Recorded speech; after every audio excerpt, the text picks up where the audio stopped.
hallucination. I've been gone since Lightning Returns. You're going crazy. I'm gonna die.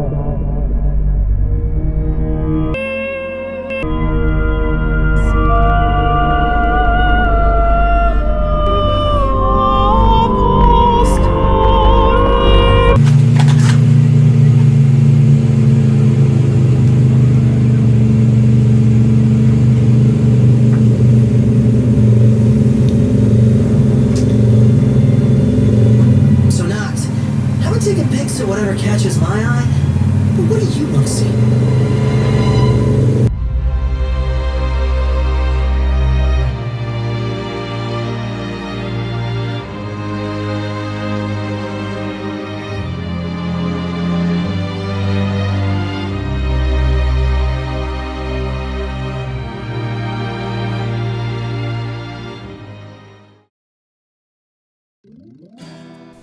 We made it. One of the biggest games in the whole series. One of the most talked about games of its time. One of the longest backstories. One of the messiest games in Final Fantasy. Probably the most messy. This game has a lot of haters, but it has a lot of hardcore fans too. One thing they both agree on is that the game is a mess. I can't think of a simpler, more accurate way to describe the Final Fantasy XV experience. It is a roller coaster of ups and downs and just feelings all around.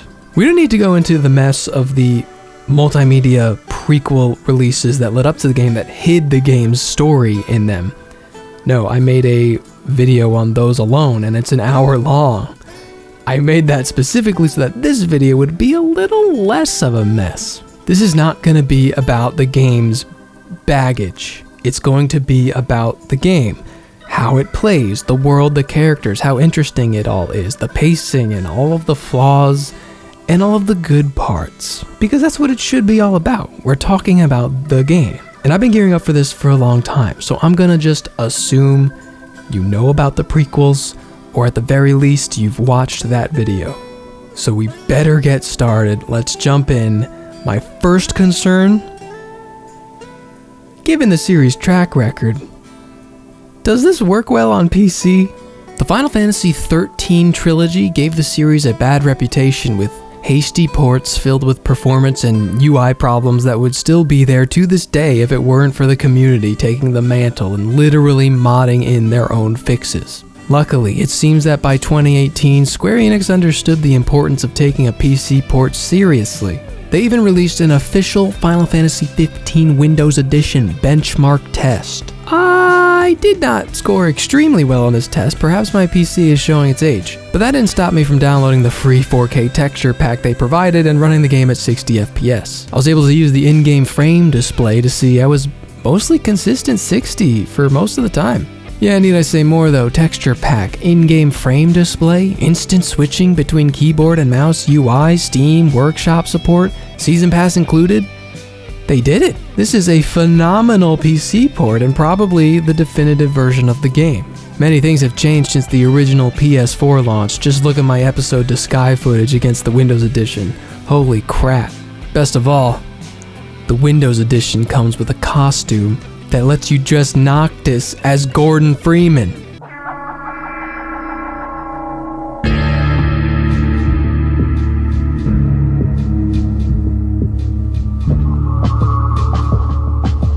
It's not just graphics that have improved. This game has gone through patches upon patches during its active lifespan. Features were added, heavily criticized sections of the game were improved, additional story cutscenes were added. Everyone I talked to who played on launch had a different story for me, like, yeah, I can't believe they took your weapons away at that one part, and I was like, they don't take your weapons away at that part. Or it would have been so cool if you could actually drive the car off-road, and I was like, you can drive the car off-road. It sounds to me like if you played this game at launch, you kinda got screwed. What eventually became known as Final Fantasy XV Royal Edition is the true patched up version with all the new features, and that was used as the basis for the Windows Edition later. Outside of my conversational discoveries, I can't tell you everything that was changed, but it doesn't matter because this is the 15 we have today. There's no reason to dwell on what it used to be, but if you're one of those launch day players who hasn't touched it since, it might be worth checking out New Game Plus one of these days. Oh yeah, they also added New Game Plus. A Final Fantasy for fans and first-timers. Huh. What a weird thing to show you every time you launch the game. I guess none of the other games were for fans and first-timers. The first thing you do is take the combat tutorial in Castle Insomnia. This will be the last thing you do here, you know why if you saw Kingsglaive. So be sure to not miss these paintings on the wall, which will introduce you to some important world building. The real game begins when the king sets you off on your journey to marry your childhood sweetheart and make peace between your nation and the Empire. This is the goal of Prince Noctis Kylum, chosen king and heir to the throne, which he'll be up for sooner than he thinks. Accompanying him are his closest friends, Gladiolus, sworn bodyguard and trainer of the prince, Ignis, dedicated royal advisor and excellent cook, and Prompto, his buddy. Well, they're all buddies, and this is the part of the game I wanted to get into first, the vibes. For all of the extra lore you're meant to consume for this story, it's one of the simplest tales in the series. Even when things do get shaken up, this remains a story about getting from point A to point B with your pals at your side, and is probably my favorite aspect of the game. I keep asking, why does every game need to be about changing the fate of man and killing God, doing that again and again? This is such a unique series that you can make every game a totally different thing, and they do in many aspects, but a lot of them still boil down to that. The variety this series provides, making all these different games with the same high-level AAA budget, and it's still Final Fantasy, that's the beauty of it. This game is not about taking revenge on a god, it's about brotherhood, what it means to be a friend and what it means to be a leader, and coming of age. The world is beautiful, the side characters make you wish they weren't side characters, and the dialogue between them all is natural. This is a very key factor. These people don't talk like they're main characters in an anime. They talk like a couple bros driving down the highway. I didn't think Square Enix was capable of this. They make fun of each other, they ask you to look at this stupid thing they found, and they complain when they're hungry or tired. But the more important thing is what they don't do. They don't constantly make quips about every little thing that happens, and they don't have overdramatic lines about the power of friendship or something. When it comes time for emotional, hard-hitting moments, they actually show restraint. Things are often resolved with a look or a pat on the back because guys don't talk about their feelings. And they're each a little different in that regard too. Gladio is fittingly a stone wall that'll rarely break, and Prompto is more of a gushy and expressive type of guy. This is so important to making you feel actually attached to this crew during the trip, especially if you watched the anime Brotherhood beforehand. But let's talk about what you actually do while on this trip, because it's not just driving in the car doing nothing, although that happens. Ignis is the designated driver, but eventually you can take full control of the wheel, and boy, was my disappointment immeasurable when I found out you couldn't steer off-road. You can just slightly move into the left lane and make turns at crossroads, but that's all. If you caught what I said earlier, they patched the game one day to add a side quest that lets you transform the Regalia into a fat-wheeled monster truck with its own jump button to finally run free. I couldn't wait to try it out. Here we go! Seatbelts, everyone! Our car's supposed to do this! Whoa! Where do you think you're going? He's got a knife! Maybe it's for cooking? Don't bet on it.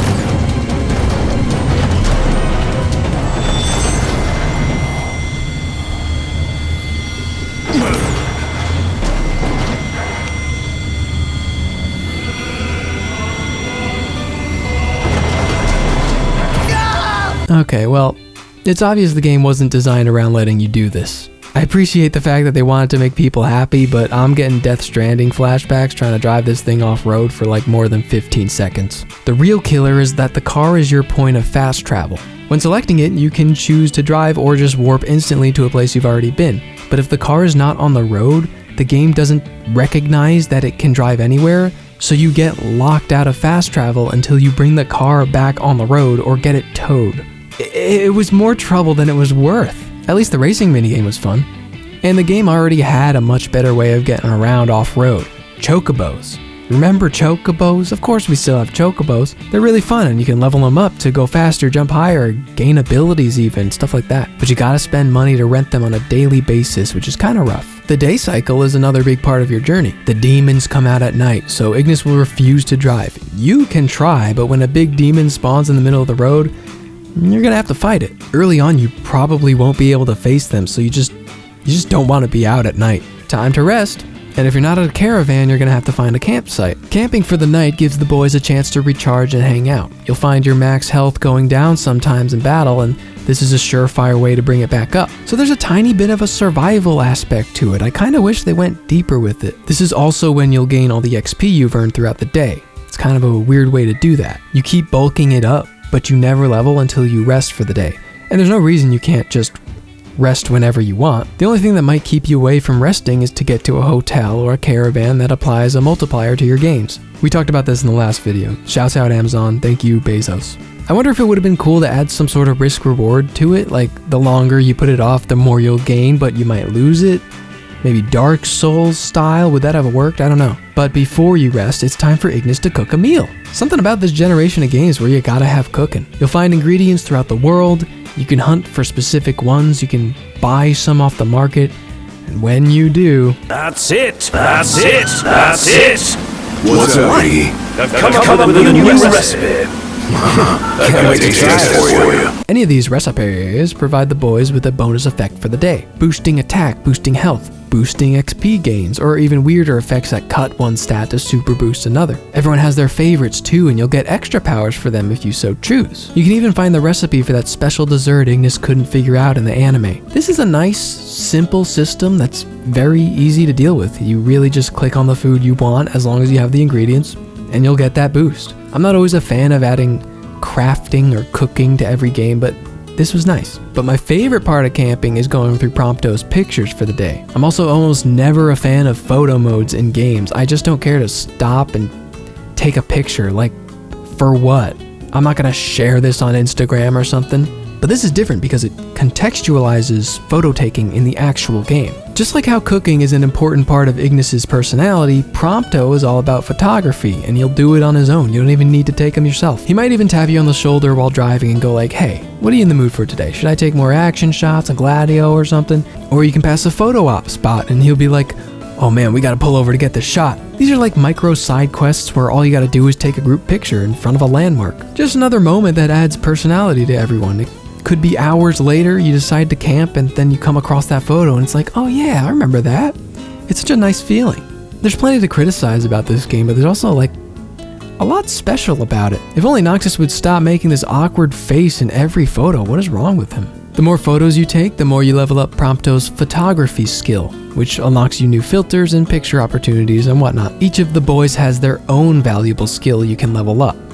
Ignis's skill is cooking, of course, and the more you do it, you'll unlock rare recipes with each level. Gladio's skill is just survival. You level it up based on how much you walk around the world, and it increases the chance of him finding potions and other helpful items during the fight.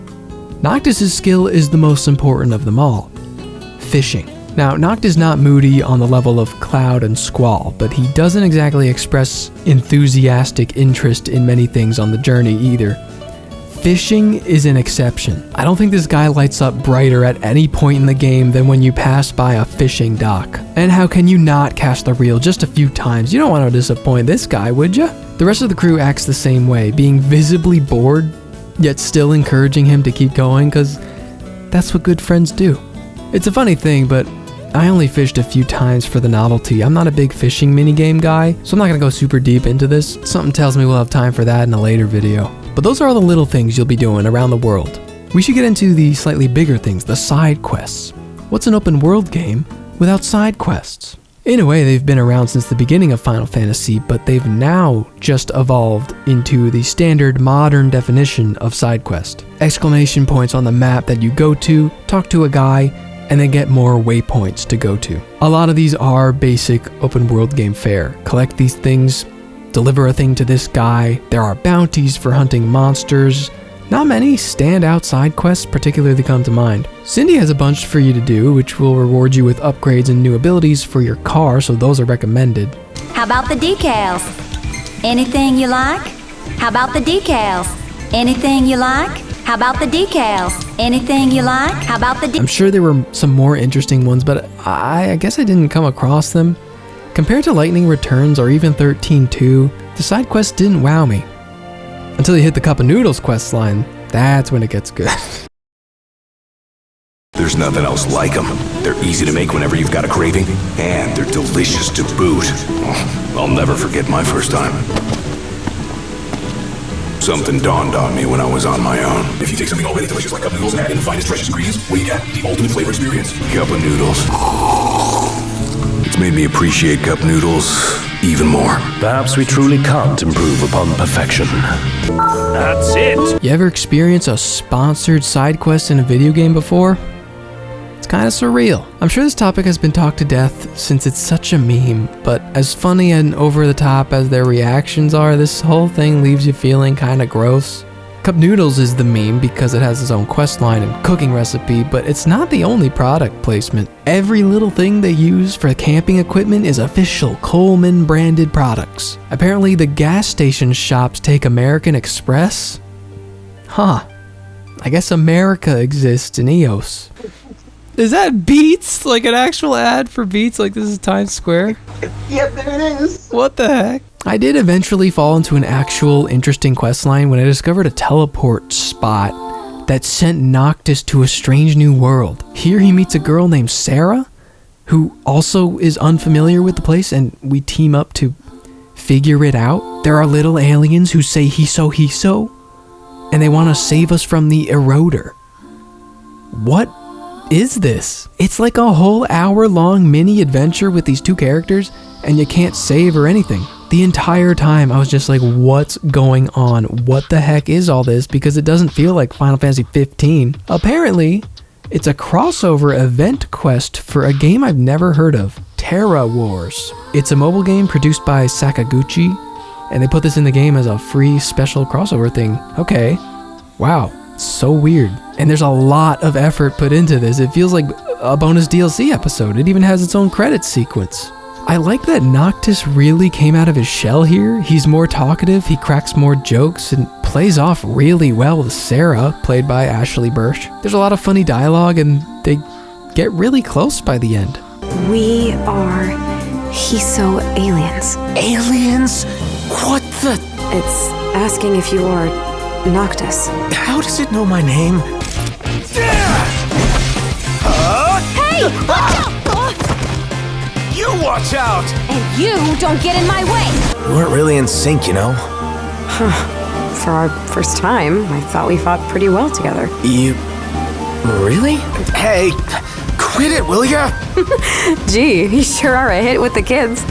You get back here! You took something, didn't you? Took something? Like what? Wait, where's my phone? I've heard some say this quest makes them sad because Noctis has more chemistry with Sarah than Luna, who he's supposed to marry soon. But him and Sarah, they're only together for this fleeting moment. It's unfortunate. I kind of agree. It is sad. You did pretty good. You weren't so bad yourself. Maybe we don't make such a bad team after all. Maybe. I guess this is goodbye. Oh. You're a funny guy, you know that? Well, yeah, but takes one to know one, doesn't it? I remember when you first looked at me like, what has she dragged me into? One hell of a mess, that's what. You got me there. And a word of advice, you really shouldn't keep your friends waiting around while you fish. What? How the hell did you know about that? Wonder if Terra Wars is a fun game. Oh, it's dead forever. Actually, it was a part of a series of games, all of which are dead. The entire series no longer exists. The only surviving legacy of whatever this franchise was exists in a Final Fantasy 15 crossover quest. What a bizarre thing. Still highly recommend doing this quest. It was really fun. Just when I thought there were no more cool quests, I got whiplash when I saw this little quest marker on my map. Oh boy, this is gonna be great. I'm actually gonna understand the references. The boys find themselves helping out a cat girl from Eorzea who immediately pins them as adventurers looking for gods to kill. There They're preparing to perform a divine summoning. They're going to summon a god. Right. There's music, sound effects, even UI from 14. You could really tell they were having fun with this one. The god she wants you to kill is actually Garuda from A Realm Reborn, and the fight plays very similar to how it did in that game. Kill these floating feathers before it's too late and hide behind the rocks during her big attacks. When you beat it, Noctis disappears for a second but comes right back. I think during his brief time away, the other half of the story occurs in the crossover event in 14 itself. Sadly, in 14, crossover events are limited time only, so you can't play it anymore. I've heard of this one. The crossover awarded you with the Regalia as an in-game mount with 4 seats, and I'm incredibly jealous of my friends who have it. The quest started in 2019, then came back in 2021. So my fingers are crossed that that's like a 2-year pattern thing. We're overdue for it to come back, if it ever comes back. I'm praying I get my chance before the end of Dawn Trail. Please, Yoshi P. When you finish the quest, it lets you repeat the fight over and over to grind tomestones and get fancy new gear. Haha. Okay, guys, that's cute, I get it, but I don't do that in the actual 14, so I'm not doing it here. Now, once again, if you played 15 at launch, you may not have heard of either of these big event quests, as they're called. They were both added in patches later, and in my opinion are the peak of mid-game side content. Big recommendation if you have yet to play them. But the rest of the normal side quests, mostly basic stuff that I lost interest in pretty quick.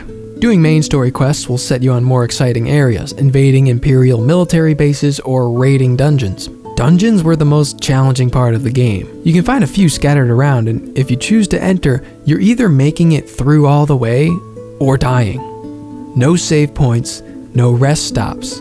It's kind of weird to say, but the survival and inventory management parts of this kept bringing me back to Final Fantasy I. It was like a Breath of the Wild to Zelda NES effect. Just going through caves, unsure how deep they go, making calls on whether or not you should explore for items or just keep going to survive. If someone died, instead of having to go to a church to resurrect them, you gotta go to a campfire. It felt this way at least until you make enough money to stockpile tons of potions and Phoenix Downs. Money was hard to come by for me in the beginning, especially when I discovered that every gas station sells different soundtracks to past Final Fantasy games you can play in the car. It was so over for my wallet at that point.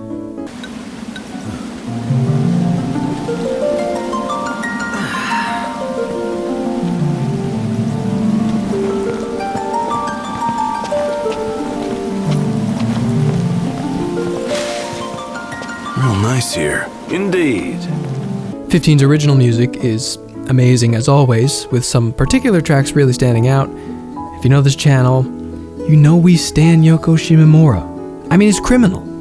How did she not get a Final Fantasy game until now?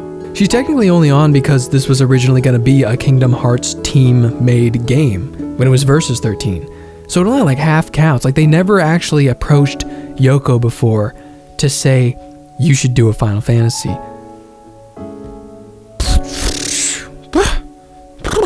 When I was looking into Versus 13 for the last video, I found that one of the earliest trailers from like 14 years ago had the main theme of the game in it. How many tracks have they been sitting on all this time? Must have been a fun wait for her. And on the topic of music real quick, this was killing me. This was like one of the most annoying things in the game. Every time you pause, there's pause screen music, which is not a normal thing in this series. And it's a bop. Don't get me wrong, it's Final Fantasy XV's Prelude remix, but it overwrites every song that's currently playing in the game. No matter what you're doing, even if you just want to check the map for a second, it pauses the music playing in game and just plays the start of Prelude for a second. Why? 15 games, and this is the only one that does that. I like never wanted to pause. I kept avoiding pausing the game, like, oh, this is a great part of the song. I don't want to pause, but I gotta check the map. I don't know where I'm going. But I'm not gonna pause. I'm just gonna keep walking. Like, it ruined some parts of the game. I mean, I got way too serious about it, but still, it annoyed me. I didn't download any mods for this. That was the one mod that I searched for online. I couldn't find it. Nobody did that. I can't be alone in this. Okay, anyway, I think we've talked about every piece of the gameplay. right? That's everything. Time to talk about the story. No. Nope, we have to talk about the second most controversial thing about this game. The combat. Over the course of REFFOID, we have carefully observed this series' gradual, slow evolution from turn-based game to just full-on action. And we finally pretty much reached the end. From the introduction of ATB to CTB to RTB to ADB to CSB to SATB, and now it's time for AXB. The X is pronounced cross. Final Fantasy XVI was marketed as the first official action RPG in the mainlines, but how is this not an action RPG? You're dodging, you're blocking, changing position, and reacting in real time. It's kind of BS that 16 holds that title, if you ask me. But what makes this combat so controversial? A lot of things. There are a lot of things. Noctis's gimmick is that he can equip any type of weapon. Now, this doesn't mean a super lot, since there aren't any jobs or class limitations in the game to begin with, and Noctis is the only playable character. Well, kind of.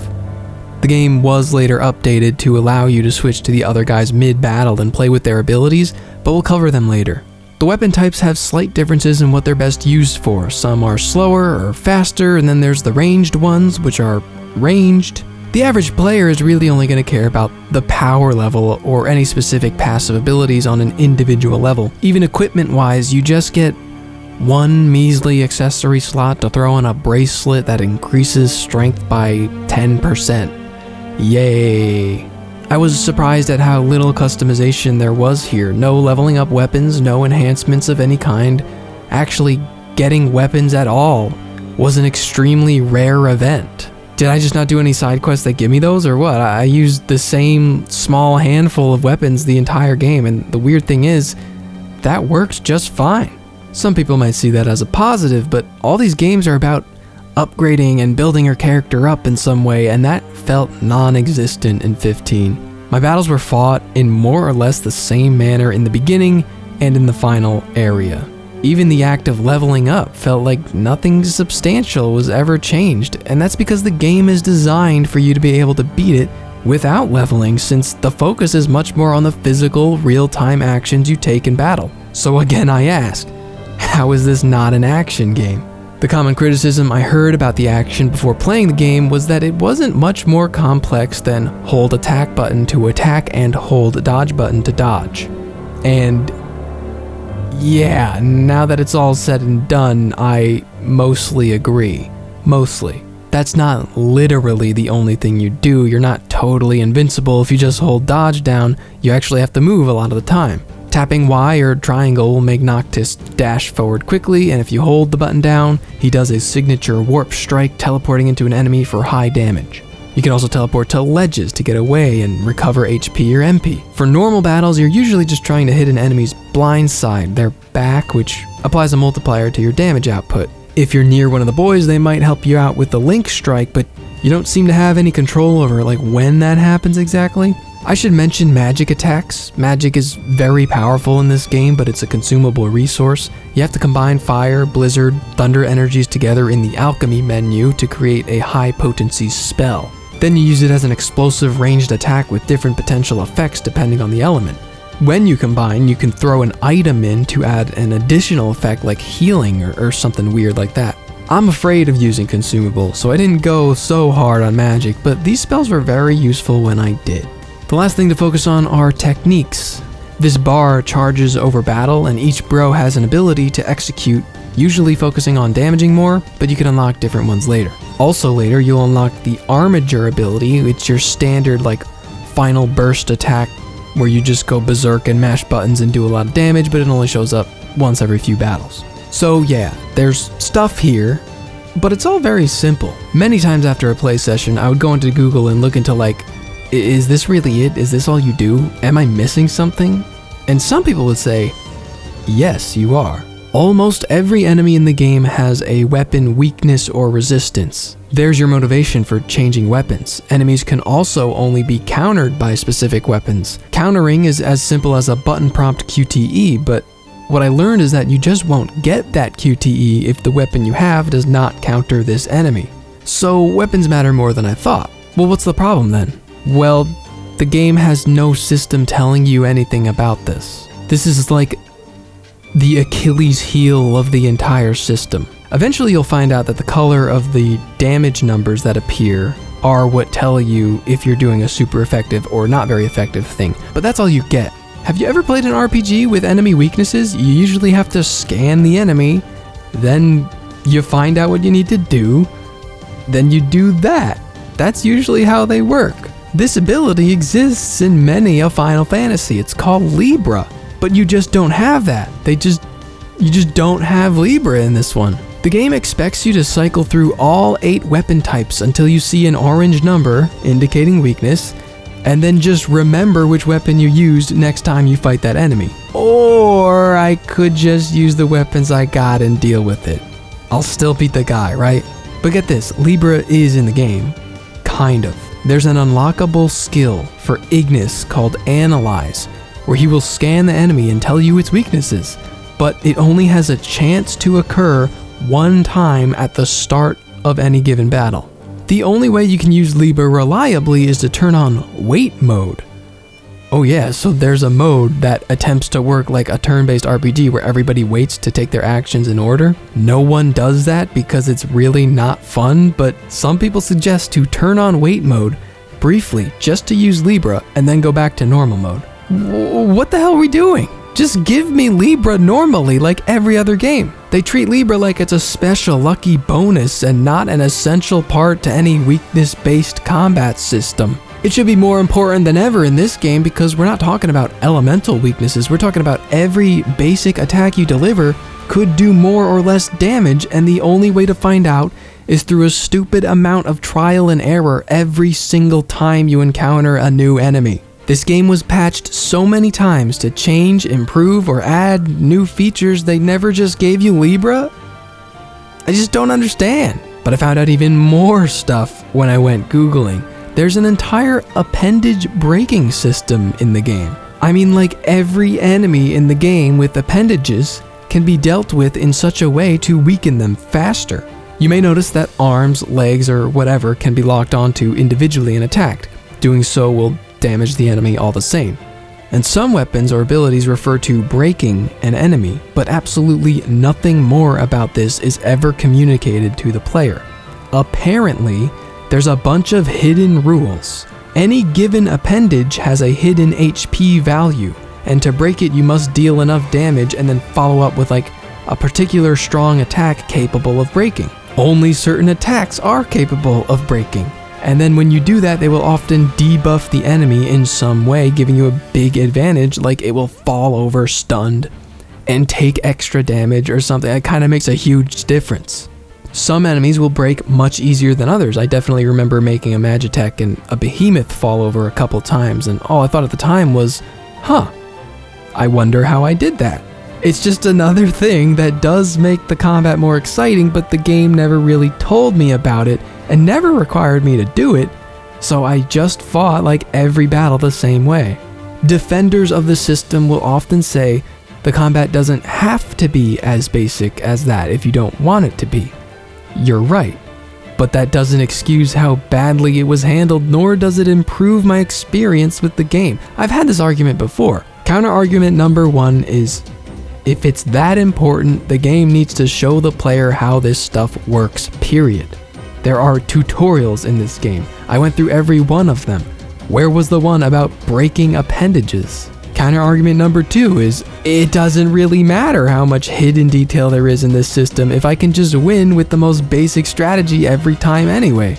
That makes the game boring, and it's not up to me to make it more interesting. The game should be designed around challenging the player's ability to work with these systems. It's not, and so every enemy just becomes a health bar that I drain the same way. But that's not to say the fights are never challenging. Sometimes I get my butt kicked from not dodging correctly or getting too greedy with an attack. I mentioned earlier you're draining max HP bar. Basically, when you lose your HP, you enter a danger zone, and this is when your max HP starts going down. You can get out of this when one of your boys comes to rescue you, and you can do the same for them. When your max HP eventually reaches 0, you get a little bit of time to revive if you have a Phoenix down. You can also replenish max HP with elixirs and normal HP with potions, even in battle. There's no limit or penalty for doing this. Actually, you can even take yourself out of the danger zone instead of waiting for friends just by using a basic dirt cheap normal potion. Okay, so everything's out the window then. Just buy a bunch of potions and you'll never die. You just broke the game. Congratulations. In case you didn't remember, the last game Tabata directed had the exact same problem. In Type 0, you just pause the game and use potions, and it broke the game there too, so they clearly didn't learn their lesson. I looked up the guy who does the battle system design specifically for all 3 Tabata games. His name is Takatsugu Nakazawa, and before working with Tabata, he created a battle system for another mainline game. He made the draw system for Final Fantasy VIII. One of the most hated systems in the series.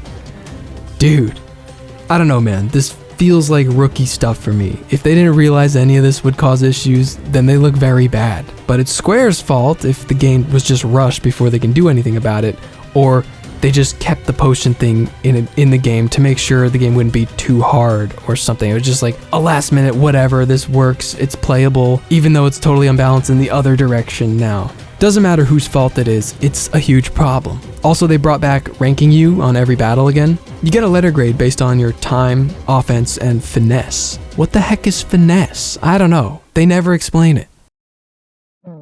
So to all the 15 combat fans, I hear ya. Even with all these problems, the combat system never made me like mad, really. I was just indifferent to it most of the time. It's fine. It gets the job done. I just enjoyed many other combat systems way more. I can see how this could be really neat if you really got deep into it, but there are too many glaring issues for me, that, especially on a blind playthrough where I just didn't know half the things that they never told me about. Like, I think it would be way more fun on a second playthrough now that I know what I know, but just because I know, still doesn't make it worth it when potion spamming can make up for any of my errors in my skills, and character growth is non-existent. Or is it? So there is technically a skill tree growth system in the game, but I don't really like it.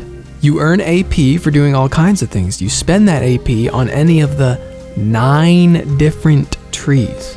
The game is not that long. You won't earn nearly enough to cover half of what's available to you, especially when the costs increase in such weird ways, like this one costs 16. This one costs 32. This one costs 333. My problems lie in how some nodes are like absolutely essential and others are basically useless, but as a noob you don't really know. Here you're seeing my final tree after finishing the game. I went very hard in combat, looking for ways to add some spice to it or just kill things easier. I wish I spent more time on the teamwork tree. It gives the other boys more abilities to work with, but my thought process was, I have no control over them, so I want to invest in more concrete things I'm sure I can get use out of, like the stat tree. Nothing but simple boosts to your attack. These are pretty expensive, but it was hard to say no to them. Exploration was a trap. These affect your AP income by spending AP, so it's only worth it if you're thinking long term, which I was at the time. But for reasons we'll discuss in the story section, this investment does not pay off at all. Oh, there's a whole tree just for weight mode. Yeah, no thanks. There's a whole tree just for the Armiger ability. I thought it would be cool to invest in this to make the Armiger appear more often and be stronger.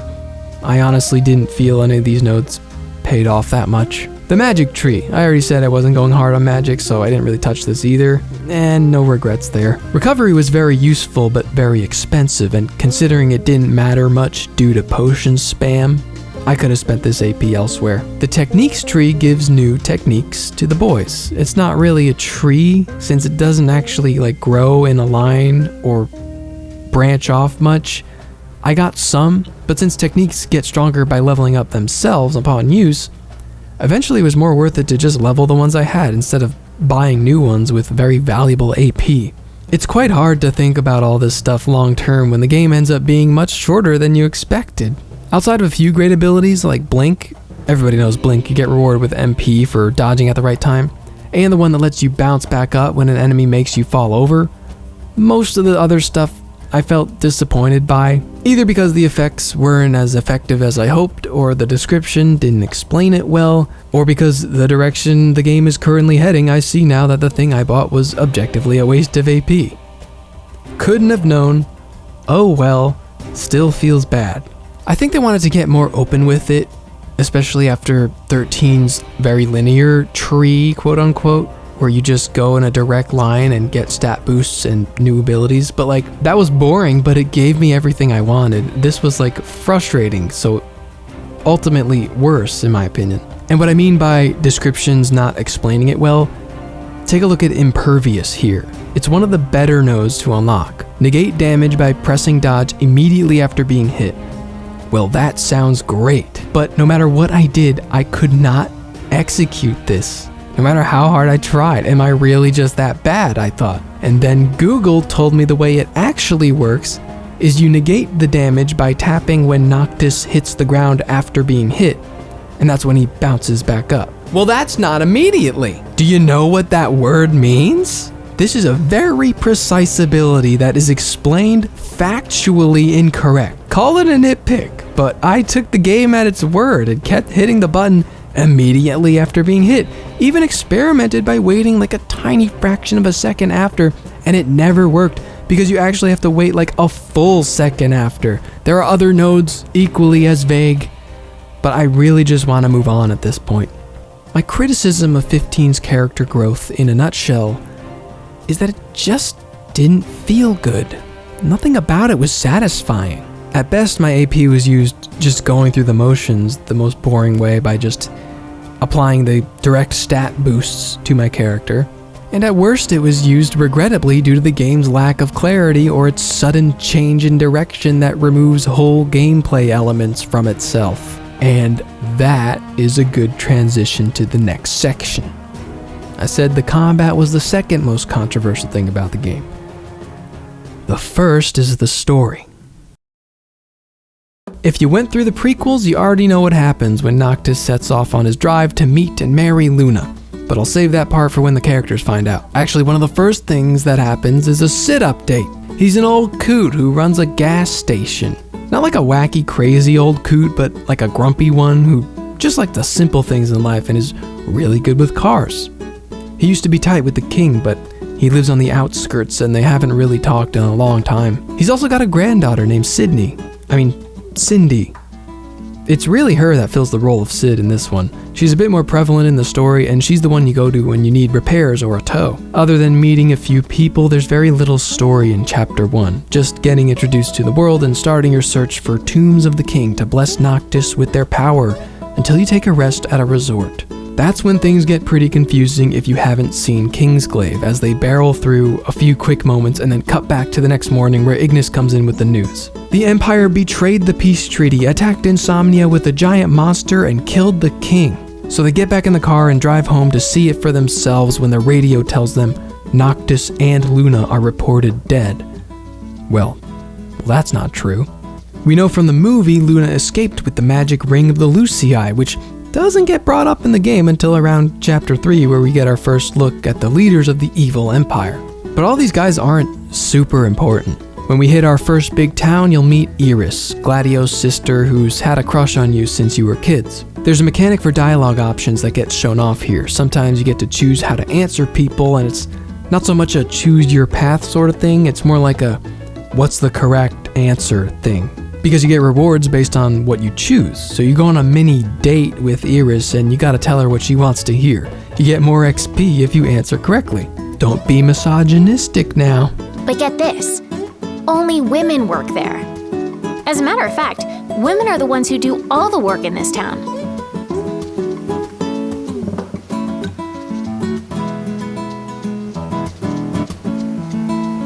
After Noctis gets hit with headaches and visions of the meteor in the sky, this creepy guy Ardyn appears and leads us to it.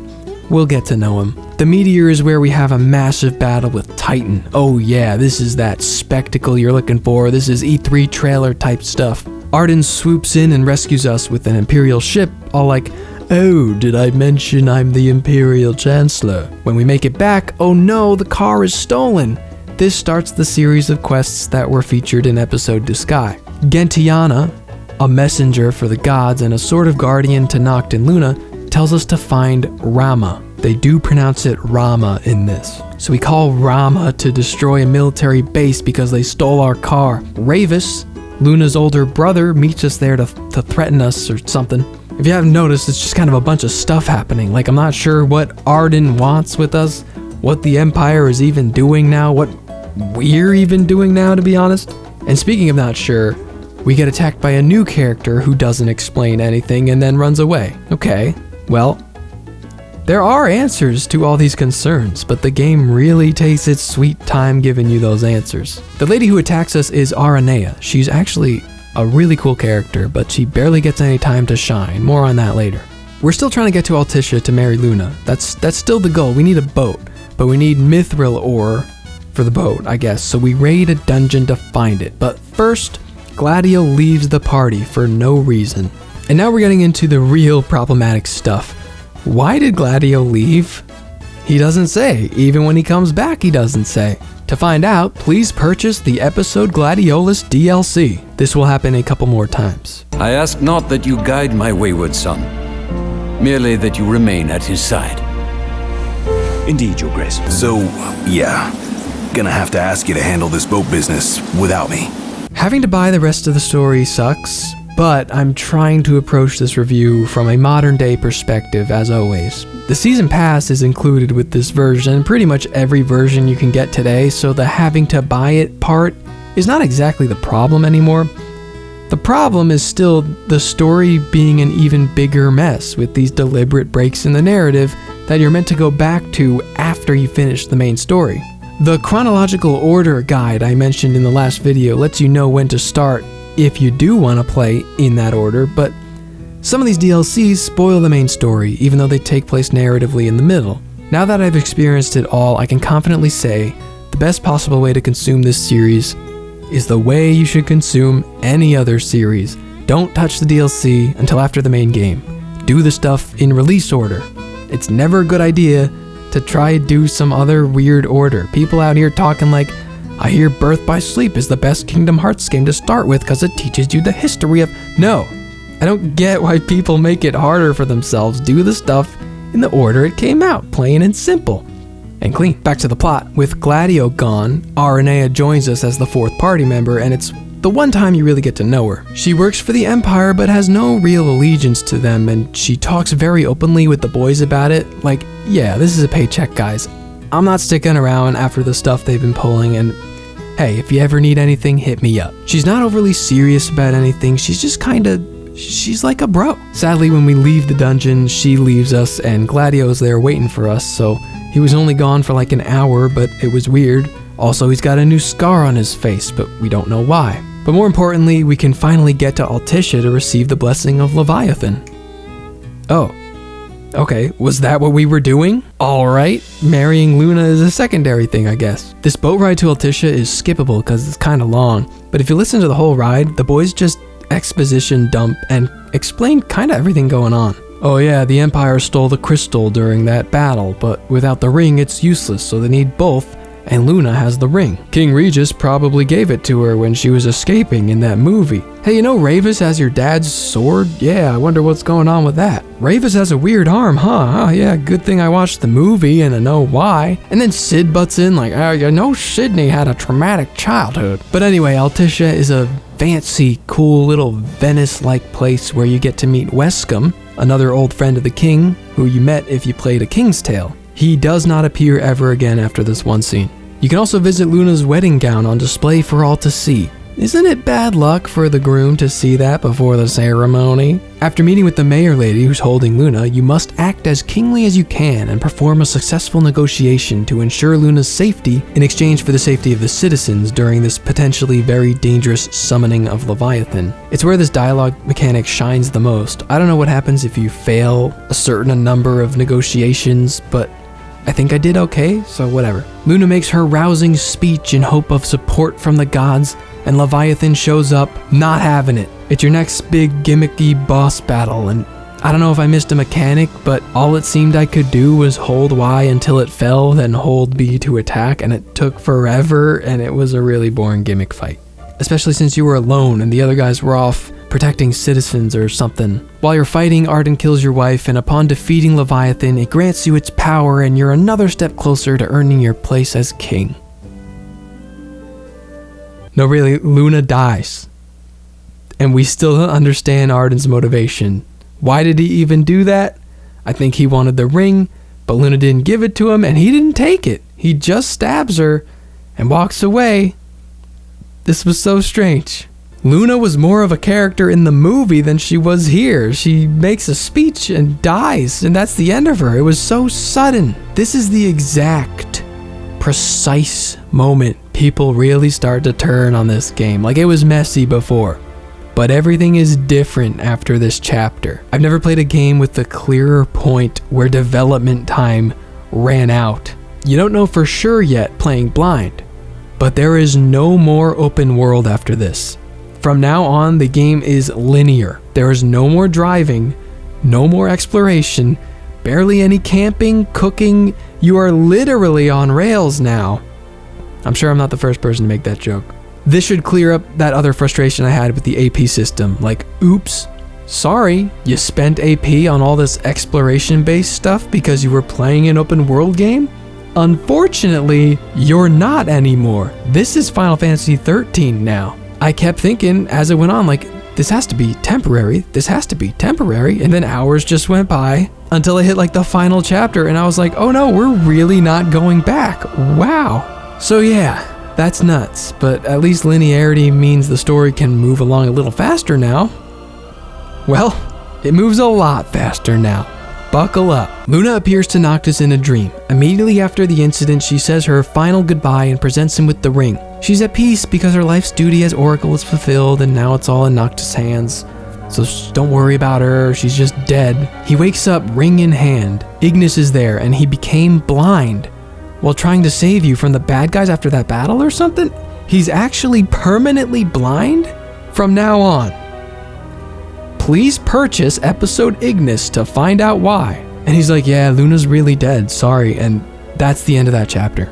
Cut to several weeks later, the boys are on the train and get into a big fight because Noct still isn't out of his post-dead wife depression. Gladio really gets on his case about acting like a real king after everything that was sacrificed for him. Stop moping around about all this and do right by them and stuff, you know. He blames Noct for Ignis not being able to see, and Ignis just sits there upset, not knowing what to say. The party is splitting and our heroes are falling. On the search for the next tomb, you have the option to bring along Ignis or not. I didn't have the heart to tell him to stay behind. I mean, he comes no matter what you say, but still. What followed was a trek into a deep, dark swamp with Ignis unable to keep up, unable to fight, just bringing the team down, and Gladio gets more and more upset about it all as you go. So was I. This was one of the saddest things I've ever seen. Ignis was my favorite. He always knew the best way around a situation.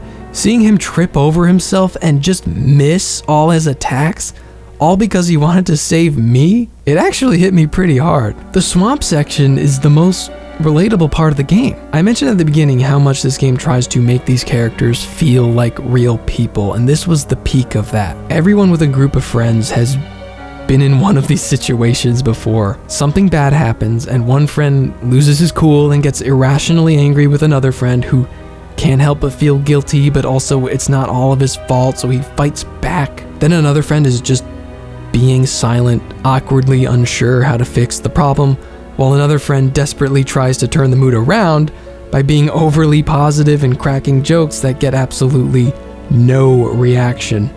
Then when you set up camp, An activity usually filled with conversation and relaxing music now has a sad, pensive tune playing with the guys sitting in silence away from each other. The team is at their lowest point, unable to enjoy one of Ignis's great meals maybe ever again due to his unfortunate accident. We can only restore our energy through the ultimate flavor experience of cup noodles. At some point, Ignis just stops everyone and forces these two to reconcile. Accept what they've done, accept what they've lost, stick together. It's time for Noctis to start acting like a king. The next stop on the train is Tenebrae, but not before Ardyn appears again to start causing some trouble. We chase him through the train, but the way he talks doesn't sound like him at all. That's because he was playing an illusion on Noct to force him to push Prompto off the train during the chaos of an Imperial attack. Prompto's gone! Please purchase episode Prompto to find out where he went. At the end of the line, we meet Aranea again, who says she's finally done with the Empire, so now she'll help us along with her boys, Biggs and Wedge. And by now you note that the days are getting shorter and the nights are getting longer. The light is leaving. So enough is enough. Time to make way for the capital city. We can pick up Shiva on the way. Oh, but Ardyn is here again. Gets killed by Shiva, who doesn't turn into a god to fight. Actually, Gentiana was Shiva the whole time, and she tells you a bunch of lore backstory to this world, and it's very hard to follow without the big picture of the whole game. But basically, these summons, Ifrit, Shiva, Leviathan, Titan, are each one of the 6 gods who all had roles. Somehow, Ifrit is currently under control by Ardyn, who still does not have a clear motivation to us. Also, Ardyn is immortal, so he comes right back. Did we know that? I'm not sure. But he takes Noct's powers away, and we just have to run now. Remember driving in the car? The 3 boys get in and drive off in a high-speed chase until the car just gives up. It stops, and we hit a road blockade. It got too damaged or something? Did you see what I was doing to it before? How'd this happen? All of a sudden, there's this emotional death scene for the car. And I'm like, what happened to it? The car's just dead now. But we're at the capital, weaponless, trying to get to Ardyn. Noctis decides now's the time to wear the ring. And with the new life-draining powers, you make your way to the top. This is one of the most infamous moments of the game, which was improved through patches, but it is still so unfun. You run through endless corridors all alone. Everything looks the same. You get stalked by scary demons and you gotta hide from them like it's a horror game now. Final Fantasy VIII did it better. It just lasts way too long. I think I heard a developer say it was meant to make you feel lost and alone. Well, I guess you did it. After dealing with Ardyn's nonsense for a while, you find Ravis's body with the king's sword in hand. I guess he's dead. I'll be taking that. Eventually, you meet up with all your friends again and find out that these robot demons you've been killing are actually people who were experimented on in these labs, and somehow Prompto is one of them. So I'm not sure on the details, but somehow Prompto is one of these, but he's not like a monstrous killer robot thing. I don't know. He needed some backstory, I guess. Then you fight a demonified Ravis and get overrun by monsters. Noct has no choice but to go on alone to try and gain the crystal's power. Oh, is that what we're doing? We're gaining the crystal's power? I really was just not sure. I thought we just wanted to kill Ardyn. But before we reach the crystal, Ardyn finally reveals his story. His full name, Ardyn Lucis Kylum. He was the chosen king of Lucis, but he was deemed unworthy by his brother Somnus. When the gods tried using him as a servant, he denied them and was cursed with immortality and darkness and was locked away on a deserted island. Since his awakening, he's been plotting revenge to destroy the line of kings and shroud the world in darkness. Only the true king can gain the power to end him for real. Noctis gets pulled into the crystal where he meets Bahamut, the head honcho of the 6. He's also a knight in this one. He's pretty cool. Bahamut tells him all about this special power that can truly defeat Ardyn and bring peace to the world again, but it'll cost Noctis his own life, because the way immortality works is that you exist in the physical world and the beyond world at the same time. So when one dies, it just gets refreshed by the existence of the other. So you have to kill both, but to go to the beyond world, you have to die. So that's the only way to do it. 10 years pass. He awakens in a stone prison with a beard. The same prison Ardyn was left in, and he sets sail home. The world has been in complete darkness and covered with demons for who knows how long. And a man you once knew as a little boy picks you up in his truck and brings you to reunite with the others. They've been waiting for you to come again after all this time. All that's really left to do is storm Insomnia with the power of the Chosen King. You go through, there's a big, intense boss rush with the Ancient Kings, which is pretty cool. Right before entering the throne room, Noctis takes one photo from Prompto to bring with him. You get to look over every picture you saved from every campsite. All the awkward smiles, the ups and the downs. However you feel about this journey, it was certainly a roller coaster. Now you get to pick one photo that means the most to you. I like the one where we met that weird cat girl. Commence final anime boss fight alone with Ardyn. Then finally you, the true king, take the throne, and along with the power of friendship, purges the darkness from the world and brings forth light as the kings strike him one by one, and he's slowly sent to the beyond. It's finally done. And you just know the credits are gonna have a slideshow of all your pictures while Stand By Me plays. The post-credits scene shows Noctis and Luna on the throne together, and as she rests on his arm, it reveals that this very image was the logo for the game. I'm a complete sucker for a reveal like that. That was great. Even though the logo is definitely supposed to just be Etro since it's reused from the Versus 13 logo, but whatever. What an ending. I have a lot to say, but I think we should really wait until we have the full picture. Remember those plot hole DLCs? Let's jump into those. And there's a lot to say about those too, because each episode has a new gameplay style to reflect the character that it's about. So we have a lot of variety now. They're all pretty short, so let's get to it. The first one, episode Gladiolus, is even more action gamey. No extra weapons, just big sword and big shield. Blocking and comboing increases your strength multiplier and grows a meter that lets you unleash big attacks. It's pretty much as simple as that. It feels like you're going for a strength build in Dark Souls. In the main game, I wouldn't switch characters that much, but when I did, it was usually Gladio. You get that multiplier up and you become a killing machine. It's real fun. The story opens with the boys at a campfire. Gladio says, "Hey, you want to know how I got these scars? You should see the other guy." Oh, who's the other guy? The Blade Master. What?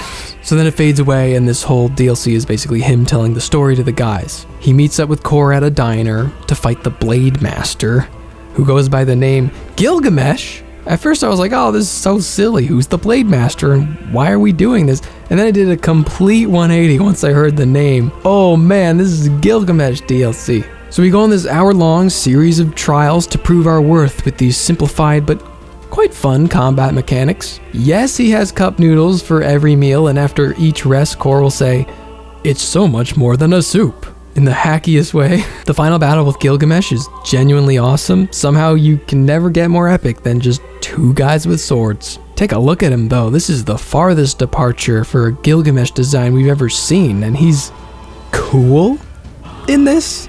Like, they take him seriously and he's not a joke this time. 30 years ago, Cor took his trial and failed, yet still took one of his arms with him. So now he's this legendary one-armed sword guy. But this is weird because Gilgamesh is one of the Final Fantasy traditions that is a little different. Like, usually the tradition is just in name, like all the Cids are named Cid, but Gilgamesh is the same guy. Like, he is actually dimension hopping. That's his thing.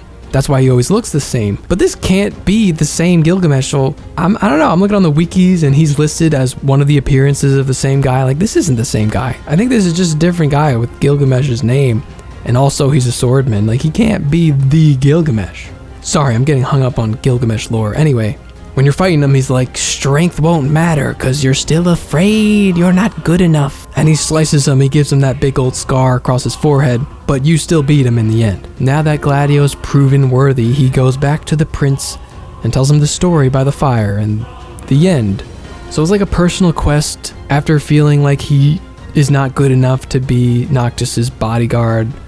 Turns out he is because he beat this guy, the Blade Master. For beating it, you unlock a fight with Cor, which is much harder, even though he couldn't beat Gilgamesh. And that's that. It's the simplest of the bunch and can be considered a total side story with the least amount of relevance to the main plot. Just that Gladio has a little arc to give him confidence. Now he feels like he can really protect Noct, even though he left the guy to be here, but whatever. Episode Ignis has a bit weirder combat system. You're more of a dexterity build with twin daggers that cycle through different elements. Fire is best against one-on-one fights. Ice creates an AoE around you, so it's good for crowd control. Lightning will make you dash forward to distanced enemies. And you have the damage multiplier and sweeping special attacks similar to Gladio. The cool thing is this hook shot that lets you jump and swing across buildings as you make your way through Altissia. Feels like the beta version of Spider-Man 2018's point jumping thing that you do in that one. And you get a special map that shows who controls each area of the city, with the main goal of the story to be to control it all, to like wipe out everybody. With this like, oh, the red area, you gotta make it blue, and like a Dynasty Warriors thing. It gives off area control game vibes, but you really just have to kill everyone you see. That's the long and short of it. The story occurs while Noctis is fighting Leviathan and the three boys go off rescuing civilians. Ignis gets separated from the other two in the classic, oh no, the bridge fell between us way, and it's mostly fighting across the city and wiping out the Empire. In a surprise twist, you end up teaming with Ravus, who only sticks with you because he wants to protect his sister. Well, so much for that. You find Luna's dog, who grants you a cryptic vision of what's to come, talking about how Noctis will have to make a great sacrifice. So now we know Ignis was cursed with the knowledge that Noctis is going to die, and this means he knew it the whole time after this, and just kept it to himself, making his story even more tragic. But in the end, you reach an altar to find it's too late to save Luna. In a rage, Ravus tries killing Noctis, and you gotta fight him off. Just when you beat him, Ardyn shows up and takes you down. In a desperate attempt to save his friend, Ignis puts on the ring and gets a surge of Super Saiyan type power to fend him off. But just as the ring took Ravus's arm in Kingsglaive, the ring took Ignis's eyes.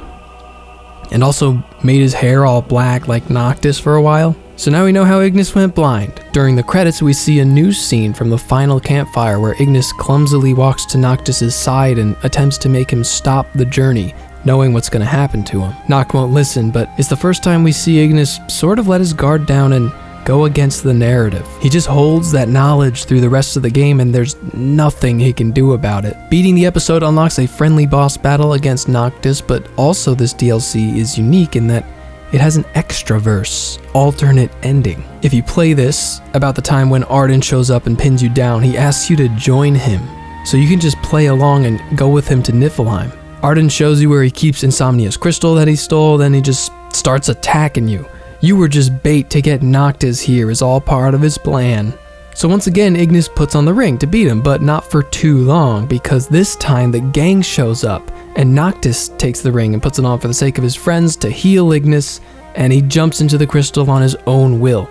Basically, this just speedruns the process of like everything that happens. But in this timeline, Ignis never loses his eyes, and Ardyn was defeated before everything got bad and the world was plunged to darkness. Flash forward, Noctis is king, and everyone's happily ever after? This is such a weird thing, and the only DLC that has an alternate ending like this. To think so much would have changed if that one moment was a little different. I don't really know how this makes sense, given the lore and the canon, but who cares? It's fun. The last of the season pass, episode Prompto. The gameplay is simple for this one.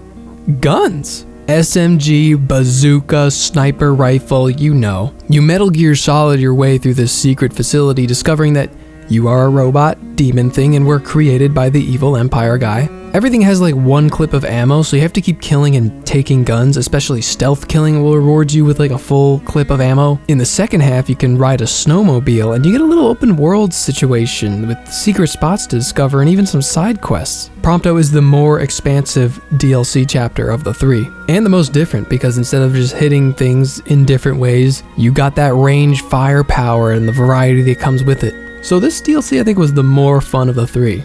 The story starts with Prompto trudging through the snow on the verge of death, thinking about his friends and why the heck Noctis pushed him off that train. And it's the first time in-game we get to see Fat Prompto, the childhood version from Brotherhood.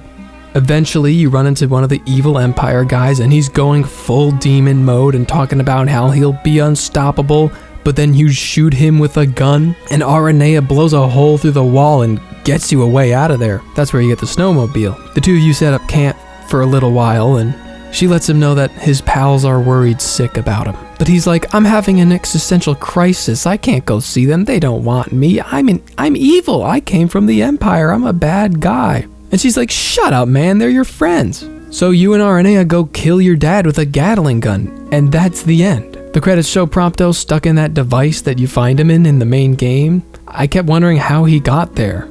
I thought we were gonna like find that out in this, but no, how does he get strapped to this doohickey? What is this? But I do like the post-credits scene. We do get Noctis's official apology in a scene added on that takes place somewhere in chapter 13. He says he's sorry for pushing his friend off a moving train, so that's good.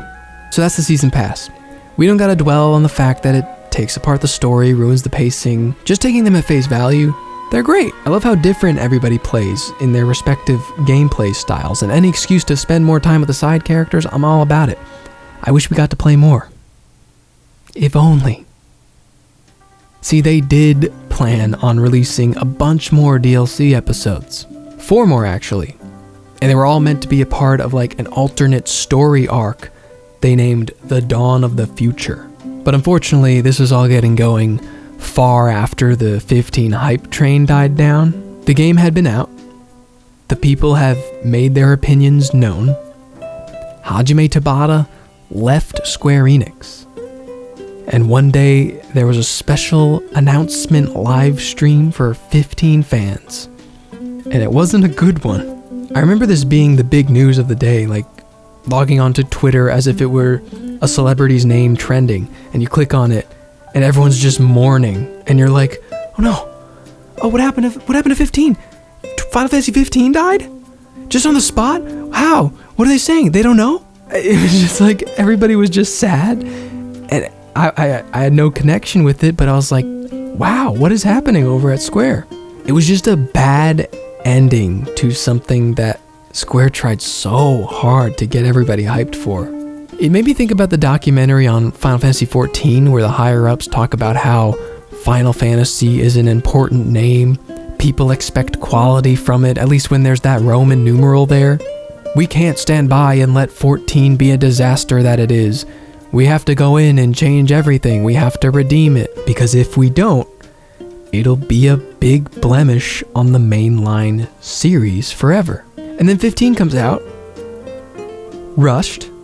They do patch some things, they add some DLC, but they were going to add even more. They were going to really make it a bigger experience. They were going to add like full mod support. They were going to add map editors for PC. They were going to make it like a big thing for that audience.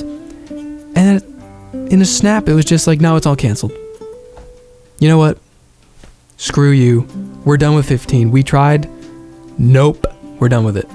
Just like that. Now, you can call them heroes for what they did to 14, but I'm sure the actual reason was they knew 14 had potential to be a giant money-making machine that it is today. 15 didn't have that potential. It made its money. It made a lot of money. Made some more with the season pass, but by now, everyone made their peace with it. And the only audience who were going to go for a second round of DLC were the hardcores. And that's just not where the money is. It's too bad they didn't make a Season Pass 2 that would have included this stuff, because then they would have been obligated to deliver it. But as it stands, they were far enough in development to finish the first of the 4. So now we have the only DLC that you actually do have to buy separately from the version that includes everything, but it doesn't now. It's really awkward and sad, but here is the last of it. This is episode Ardyn.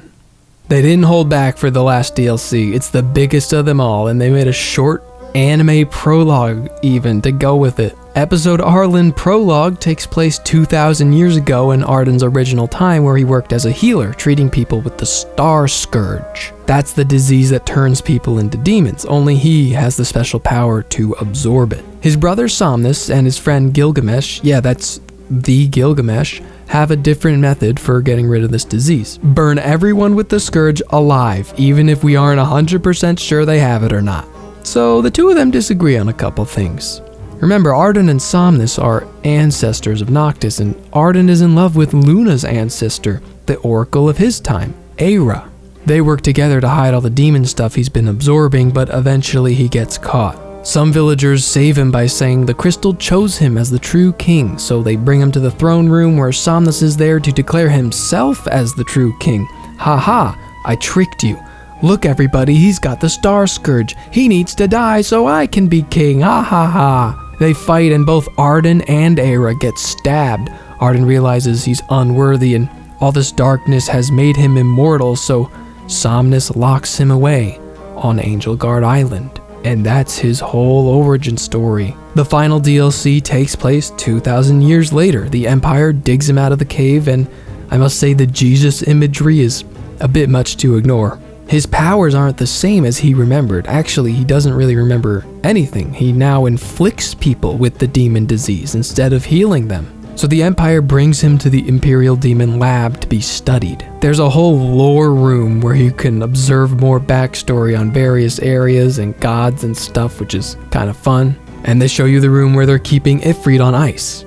Literally, just like keeping him down and powerless. So Ardyn's like, that seems like it'll end bad. And then of course he breaks out, so he's forced to demonify Ifrit, which gives him his memories back. It like triggers something in him. All the memories come back. This is when he discovers he was meant to be king. And Aera told Somnus in trust, which caused him to kill Ardyn. And this is basically our villain origin moment. He vows to get revenge on Somnus by taking down everything he built. Everybody in that line of kings and everything that they physically built, the whole world. I just want to kill everything and everyone that has to do with my brother. Now some time passes, over which he has been working with the Empire and helping them to create their demon machine army, and that's how he eventually earned his spot as Chancellor. When the actual playable part starts, it's all about going around destroying Insomnia on the day Noctis was born. You get more points for taking decorations down and stuff. It's pretty funny. It's just about destroying. And it's also the only time you get to really see Insomnia first person before it gets blown up. Once you open the way for a proper army attack, you go off on your own in pursuit of King Regis. You beat him, which finally lures out the godly founder Somnus, and you beat him too. But that's when Bahamut intervenes. He says, "Look, stop it.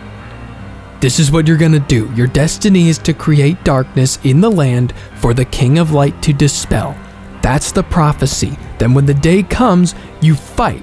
This is the only way you'll get rid of the burden of immortality, and the line of kings will end with Noctis. It's what you want. It's a win-win. And you get a choice to reject or accept. But it doesn't really matter, does it? The same thing happens. When he comes back to consciousness, after all he's been through, he basically gives up on anything and just vows to kill Noctis and drown everything. And since Noctis does end up just killing him in the end, he ended up basically doing exactly what Bahamut wanted. Ardyn had a long and depressing life.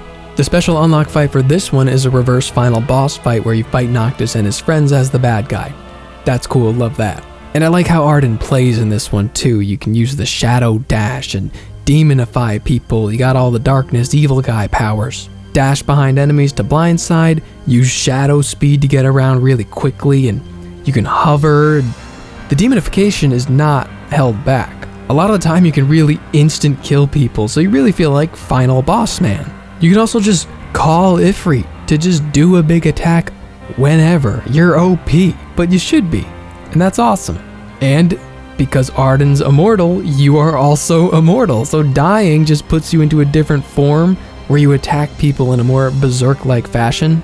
You're kind of unbeatable, it's great. And you get around these big buildings by flying a bit, warping to the edges of them, basically the same as the grappling hook Ignis had, but more demony. There's a little open world aspect to Insomnia. You can collect things around, fight marked groups of enemies to gain AP. Oh yeah, this is the only DLC with its own skill tree and places to spend ability points on. Except they're all useful, and there's only a select few, and you want all of them, which is unlike the main game. You can get cool magic abilities like Summon Sniper Rifle. As for the collectibles, you can pick them up to sell them for money to buy hats.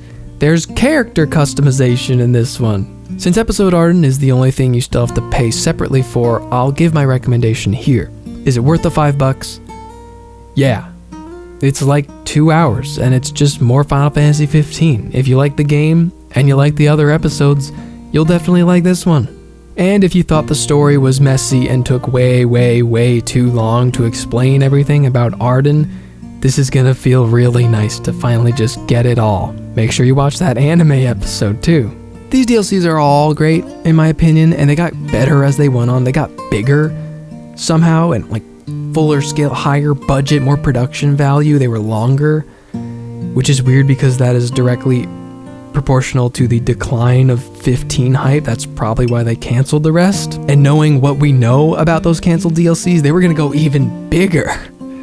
So, you know, I think Square was just like, we're not gonna make a return on this. This is not a 14 situation where if we fix it, we'll make money for life. No, we're probably gonna lose money if we keep making this. What a shame. Although, they did finish one other thing for the game. A multiplayer expansion. This actually released as a standalone game on consoles in addition to being DLC, so to make it even more awkward and confusing. I guess they finished this because they saw it as something being more valuable. If they kept giving it content as it went on, maybe they would add more easy maps and stuff to charge people with, but they never did that. This game exists as just the game. But still, it's a whole other side game with its own thing, and we gotta talk about that. Is this the longest episode of REFFOID of all time? Is 15 so crowded that this video is really gonna be longer than the dive into a 20-year-old MMO? It's a Christmas miracle. Final Fantasy XV Comrades takes place during the 10-year time skip between Noctis' departure and return. You play as your own customizable character working with the Kingsglaive to restore power lines and help people out as they adapt to this apocalyptic world. Lestalem, the first main city from the base game, is your hub area where Iris has a shop, Cid can upgrade your weapons, and other minor characters appear. I'll be frank. No one cares about this mode. I'm surprised it still works online. There's so much controversy about 15, so many things to talk about that no one ever takes the time to bother talking about Comrades. So I'm gonna. There are 0 people still playing this. Luckily, AI companions are still an option. But on the first day I played it, I did bring along the only person I knew who owns this game on PC. I wasn't a big fan of the movie, unfortunately. Can I be black? Let me be black. Oh, Ancestor A or Ancestor B? Your features will be generated based on your ancestor's face. Oh, like both of them combined? Yeah, I think I'm making parents right now. Two dads. Dude, wait a minute, I'm confused. I want to be black, but everyone here is like pretty much white. This is an unfortunate day. Yeah. Well, I mean, the bottom right guy is basically the only option, but you kind of look green. Yeah, you're right. Did you? He's got some green vibes to him. You're not wrong. I don't know why the fuck. I don't think I've ever been more pissed off at a character creator. I just clicked the face paint option, and there are no options for face paint. It must be. Yeah, it must be like unlockable by playing it. Oh, okay, yeah, full body tattoos, right arm tattoos, left arm tattoos. Bruh. You could just make your head a little too large. Wait, you can? Where? How? Okay. Oh, you can change your skin tone after all the color happens there. What? Yeah. You're shitting me. Why? You don't have to be green. I don't want to be. Let me be. Oh, there we go. I'm finally black. The least friendly character creation I've ever experienced. Man, I can't wear glasses. That's kind of messed up. How would you name your guy? Prompto.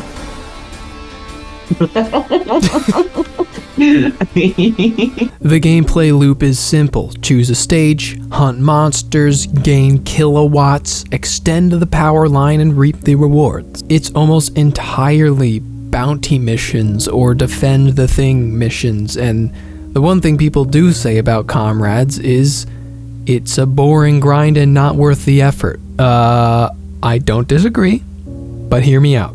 I think the way character growth works here is better than the main game. You can actually tweak your weapons. Material you gain from missions can be given to Sid to level your stuff up, but the material itself will determine the stat boost increase applied to the weapon and may even give it a new passive ability. At first, my friend and I just poured whatever we got into our weapons, but I was doing much more damage.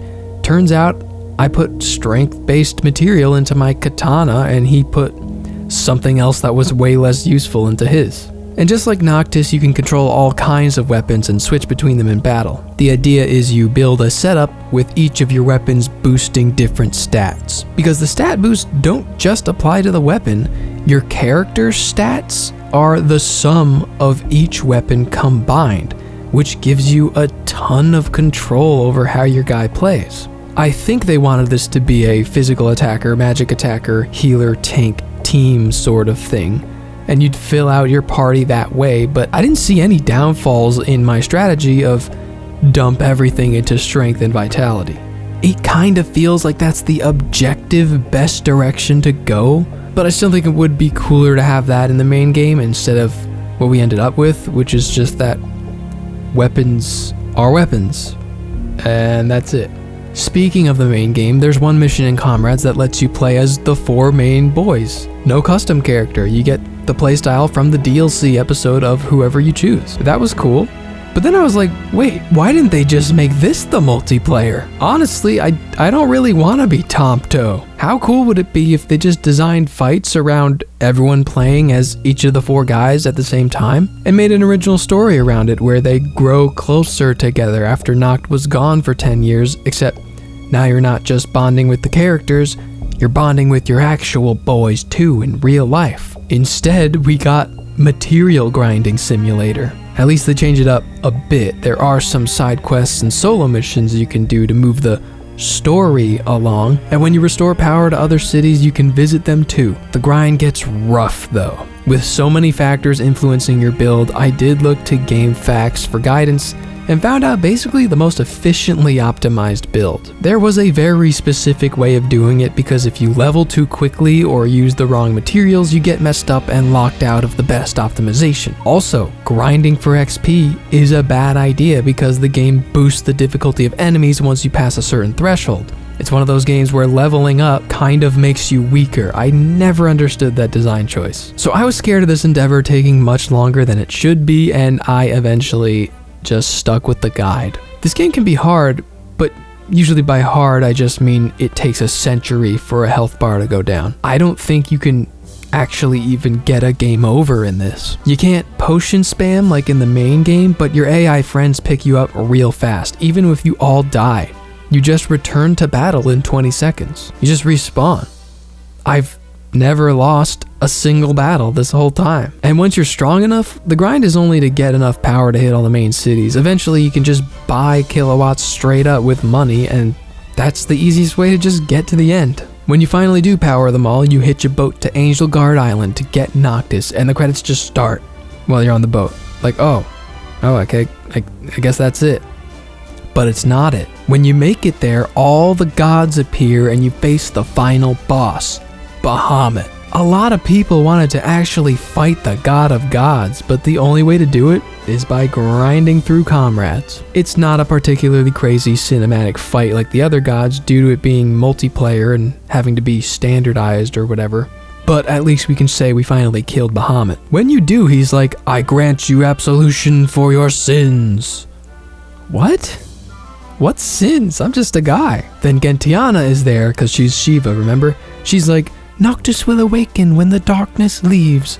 So basically, we spend the next 10 years defending this island until he wakes up. And it shows shots over the credits of the sun finally rising across the land. But I don't get it. Isn't Noctis supposed to be the one to do this? This isn't how it happened in the main story. This isn't how it looked. The sun didn't rise until Ardyn died, right? Well, now it's post-credits. The 10 years are over. Noctis wakes up. He meets us and we send him off to fight Ardyn. I think this is all canon, even though it was totally dark at this point in the game. I'm very confused about this whole thing. So during the main game, when it cut from him leaving the tomb to riding the boat, I guess it left out the part where he met us and then promptly took the boat for himself and left us on the island? Am I crazy, or do they just give up on having continuity make sense? But there you go, I'm part of an exclusive club of people who actually beat Comrades.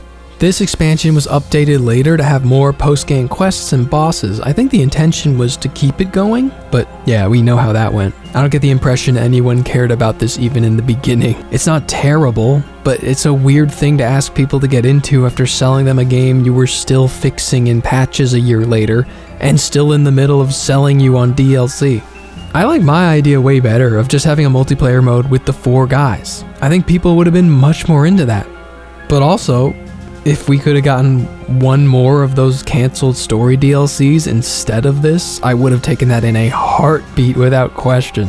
As it stands now, this took longer than all the other DLC episodes combined, and that's with the pro tips that gave me the most optimized build. All 9 of these hours were filled with mostly the same level over and over because that was one of the fastest ways to get through. And all you do is grind and make the numbers go up. Now, speaking of Final Fantasy XI earlier, some people are into that sort of thing. If you're one of those grinders, then I actually recommend this. You'll probably like it. And if you have any friends at all interested in trying the multiplayer for Final Fantasy XV, why not, right? But as someone who's consumed almost every piece of Final Fantasy XV media, this is the one I recommend the least. Get Prompto back. Get E back alive. Wait, your mission is make sure I don't die, and mine is make sure you don't die. Is that what it is? Okay, that's hilarious. Make sure your partner doesn't fucking die. And now we've finished every little bit of this video game.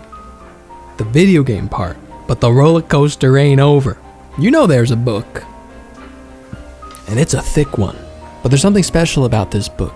It stands out against the additional Final Fantasy XIII books and the 7 on the Way to a Smile one. Those were add-ons, small enhancers to the main game experience. This book is called Final Fantasy XV The Dawn of the Future. If you remember a little bit ago when I was introducing the canceled DLCs, that was going to be the name of the overarching story that connected all 4 of them. The Dawn of the Future arc. That's what this is. This thing released in 2019. It was a consolation for all of those canceled DLCs. The budget was too high to fund a full-fledged game experience, but they had the stories, so they got the writer of the 13 books and told him, hey, put this into a big old thing. It even includes all this concept art of the work they got done before they canceled everything, and also art from the limited time Final Fantasy XV cafe they opened in Tokyo. I'll show it all during the course of this review part that we're about to get into. So, if you never bothered to read this or even look into what got canceled, sit back and relax, and let's talk about what could have been.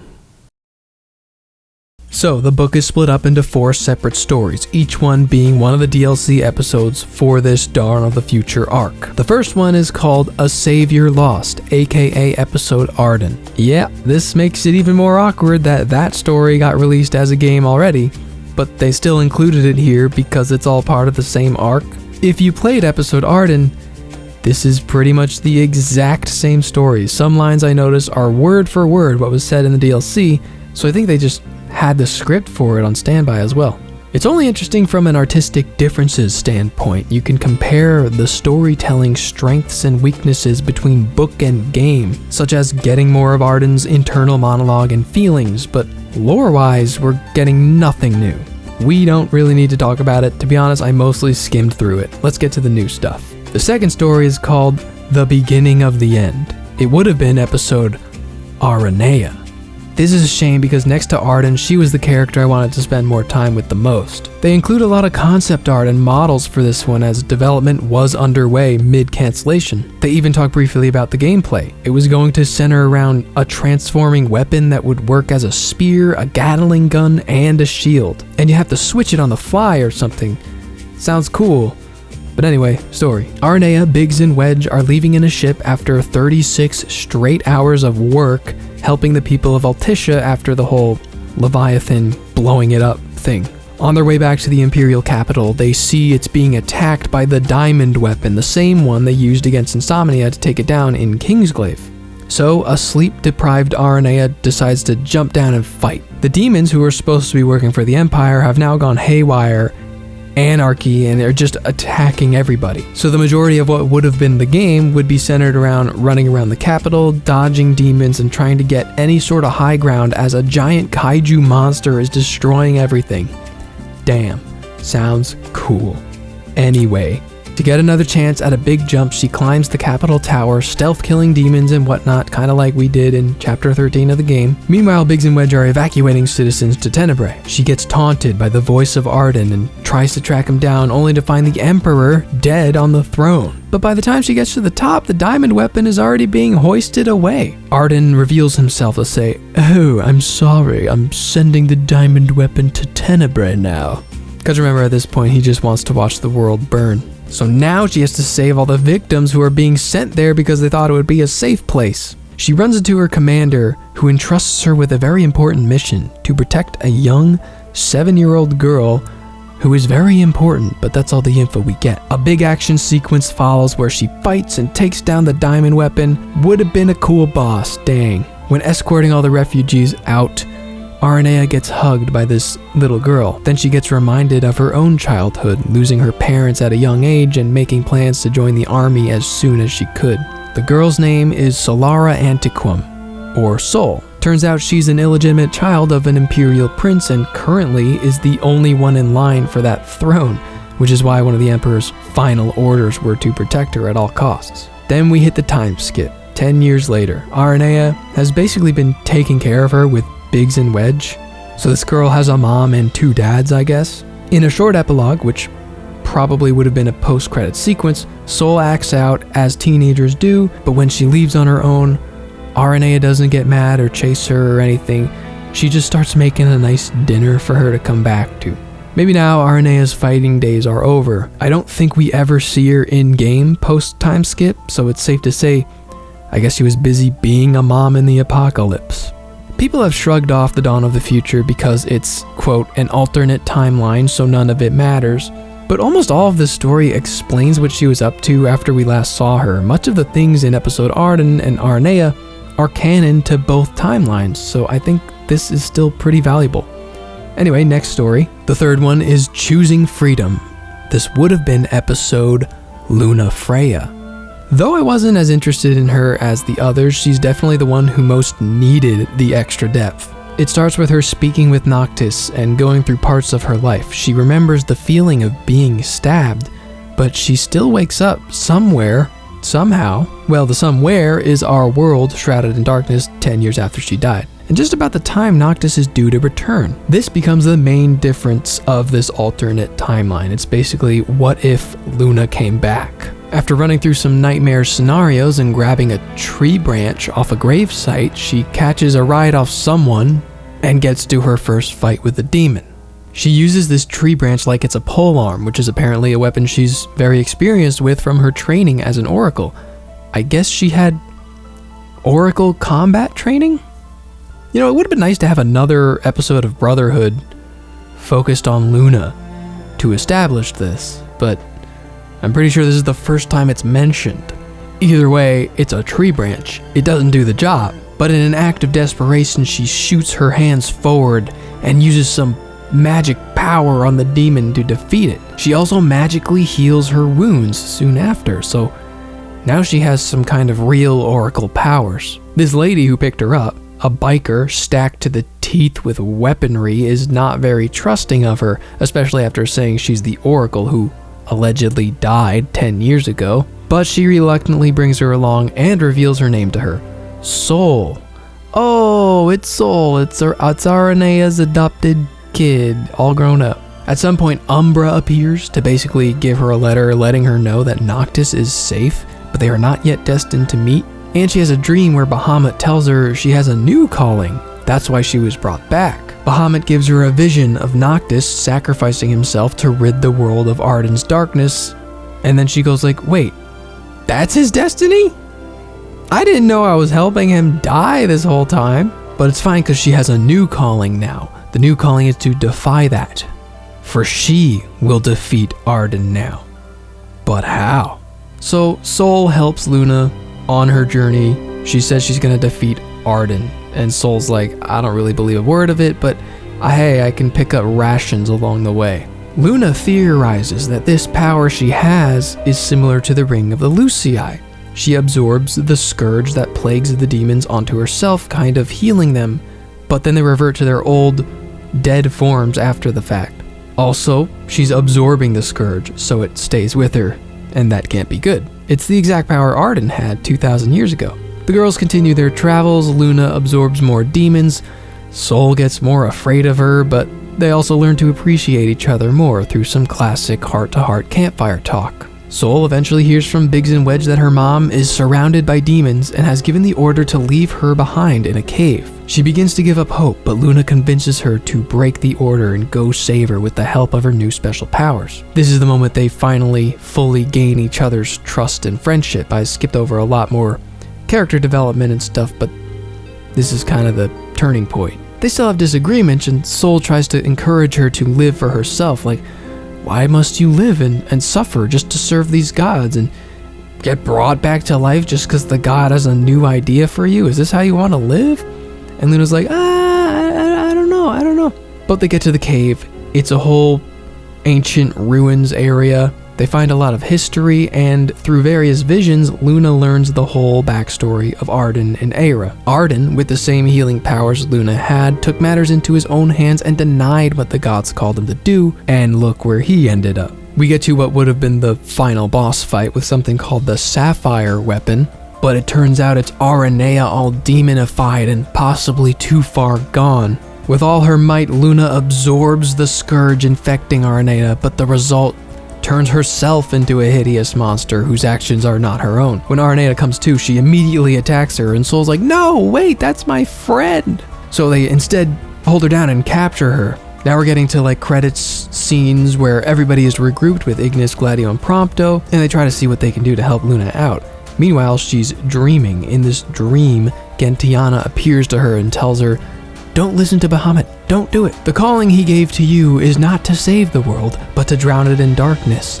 She reveals that Bahamut sees this world as a failure and is essentially going to pull out the weeds, so to speak. He just wants to destroy it all, kind of like Bunavelze in the old 13 games. When Luna wakes up, Sol breaks her out of there and they go to finish their journey to Insomnia. When they reach the throne room with Ardyn, he goes like, oh, are you here to kill me?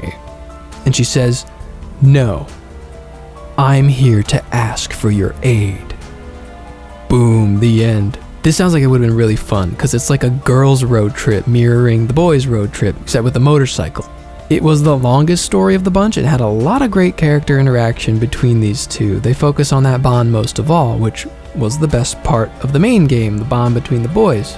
And if we actually got it as DLC, it would have done a lot of work to fight against the Lunafreya is barely a character criticism. I'm pretty sad we didn't get to see this, and Sol seems like a cool character too. She just doesn't exist outside of this book now. That's sad.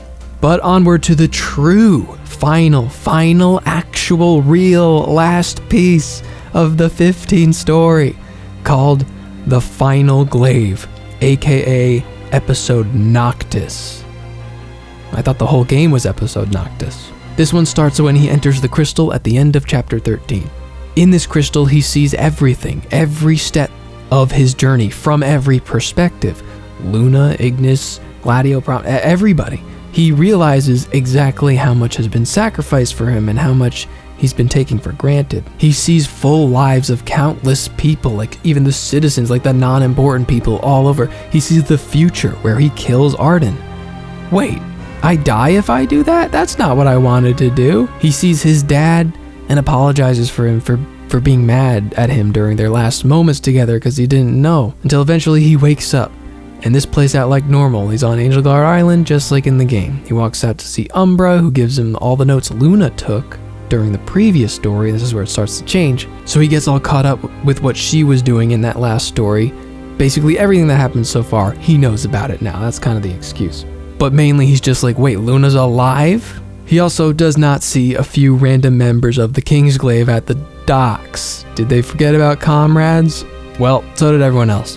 When he makes it to the mainland, he encounters Sol. She gives him a lift and tells them all about their adventures with Luna. Cut back to Luna in the middle of convincing Ardyn. He won't listen. She's like, but if you don't listen, you'll die too. And he's like, I literally want to die. That's like my whole thing. But then she pulls out the big guns. She says, but Era doesn't want you to die. Era wants this. And then he gets pissed. When the cocky guy who seems indifferent to everything starts raging, that's when it's really scary. You don't bring up Era around him. Meanwhile, Noctis rushes to Insomnia. He bursts in and starts that boss rush with all the old kings all by himself. Same thing from the game. By the time he makes it to the throne room, Luna is all demonified from absorbing the scourge from Ifrit, which was an attempt to free him from Ardyn's control. We enter the big final battle as Bahamut shows up and sends minions to attack just in time for the boys as well as Aranea's crew to show up and help. We have our Avengers moment where, surprisingly, this is the first time all of these characters have been together. There's a little moment where Noctis makes a joke about going too fast for Ignis, referencing when Gladio was really getting on his case about it in the swamp. That made me laugh. Noct eventually realizes that giving Ardyn the ring to slay Bahamut in the Beyond is the only way to do this.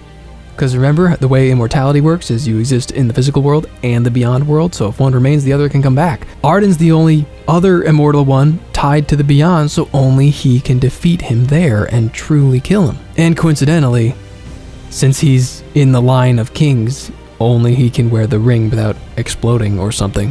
What follows is a truly epic battle, scaling the massive citadel, falling off of it as 5 of the other gods swoop in to help you stop Bahamut. Yeah, the other gods actually team up with you and use their power together in a final boss versus boss battle, breaking the mask of Bahamut, his face reveal being eerily similar to Somnus and Noctis. But they defeat him through sheer overpowering. Then in the Beyond, Ardyn puts the ring on and sees the vision of his brother, who now stands by his side to deliver the final blow to Bahamut in the Beyond.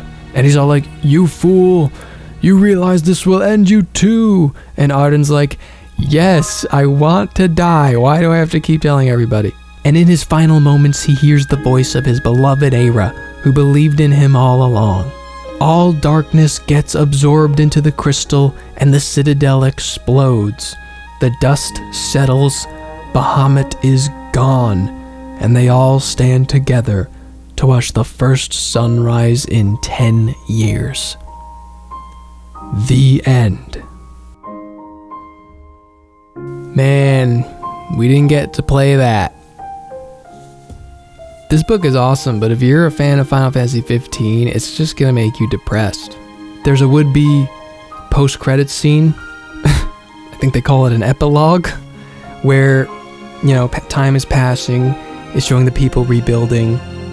Noctis and Luna get right back to it, they get a new wedding dress and get married in Altissia. And then the wording of the story, the narration, it shifts from third to first person, and this person talking thanks everybody along the way for the journey. Thank you for looking after my son. And it reveals that the narrator is King Regis, who is watching over his boy the whole time. Isn't that cool? And that's Ravis next to him. I guess he was watching over his sister, but he was kind of a jerk. Well, most of what I take away from this is sadness, to be honest. But I guess I should be grateful that the stories exist in a consumable form. You can't fight the diamond weapon. You can't kill Bahamut with 5 gods backing you up while you scale a citadel. But the stories exist. The best part has always been the characters and their interactions, and this book has them probably exactly how they would have been in the game. We know because Ardyn exists as a game and a book, and the book already has direct, exact quotes that are the same from the game. So if scripts were already made for those DLCs, a lot of them are probably directly translated into book form. So you only have to imagine a little bit, The best part of the whole thing is that the characters finally all come together in the only time. Specifically, Luna gets to talk with anybody instead of just getting discovered and then dying immediately. So that was the big positive of the alternate timeline. But to be honest, this story boils down to the thing that I always complain about. Let's take fate into our own plans and kill God and have freedom for the whole world. Like, again with that? So I don't know. Both endings have the cool parts and the not so cool parts. I kind of still like the original game's ending. Not just because it doesn't do that, but because of how dark and sad it was, which is kind of a change of pace for Final Fantasy. They get dark, but they always kind of come back in the end. Noct has a wonderful arc of being this pampered prince who's been served all his life and doesn't even like realize it. His best friends are also just sacrificing so much. Even the guy who cooks his meals his whole life also loses his eyes, his literal eyes. And then at the end of it, Noct just has to realize, like, it's my turn. I'm gonna pay them back and give the ultimate sacrifice for the world. That's a good ending. I like that these both exist and we can have it all. We can have it all. Well, we can't play it, but you know what I mean. Now knowing truly every piece of the story, all of the prequels, all of the DLC and the book and the other, everything, the Comrades, the best part of this is the world and the characters.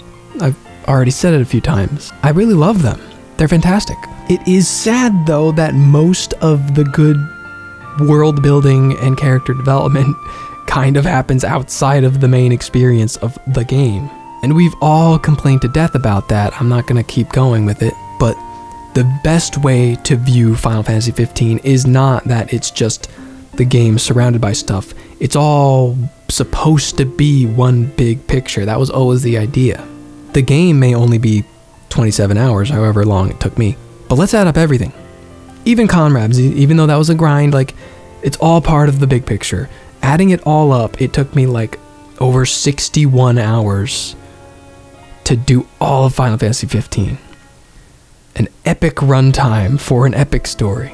If you're one of the whiners who complains that, oh, I have to watch a movie or an anime first, I understand that to an extent, but eventually it becomes like, alright, but just do it.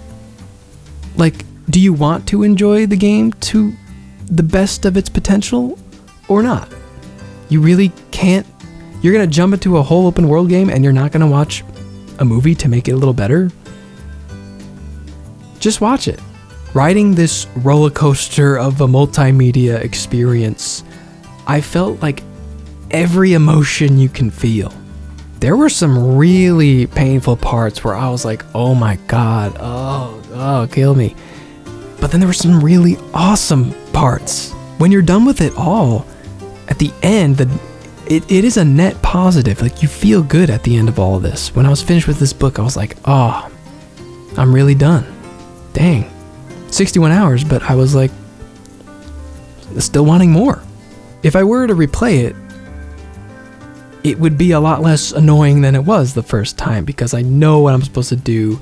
I'm prepared for the pacing to go 0 to 100, and it wouldn't matter as much because I know why everything's happening and I'm not going to be confused like I was the first time. Same goes for the gameplay, knowing what not to upgrade, what weapons that I should use and should not use, how to break enemies and stuff. It would all make for a much better playing experience, even though I'm still not a big fan of the combat. And while I did complain about a lot of things, I still wouldn't dare call this the bad one, like many do. Every Final Fantasy has its strengths and its weaknesses. Every one of them. Even the classics. And I talk about what they are in every episode of this show. Some of the things 15 does are leaps and bounds better than 4, 5, 6, even 7, you simps. And like looking ahead to 16, even though I know very little about it, the combat looks like I'll enjoy it a lot more. But the world is like castles and medieval stuff, and it's like brown and gray. Like, it looks boring. But no matter what, whether you hate this game and think it's a disaster or enjoyed it for what it was, one cold fact remains true. They gave up on it. And they might not have had to if they didn't rush it out. And they might not have had to rush it if they didn't spend so much money developing some version of it for so many years prior. I don't know the details of Tabata's retirement, but you don't generally leave in the middle of development for a positive reason. I'm guessing he left because he lost his motivation, because Square basically used him to make stuff he didn't necessarily want to make. And if Square saw the value in 15, they would have found a way to continue it.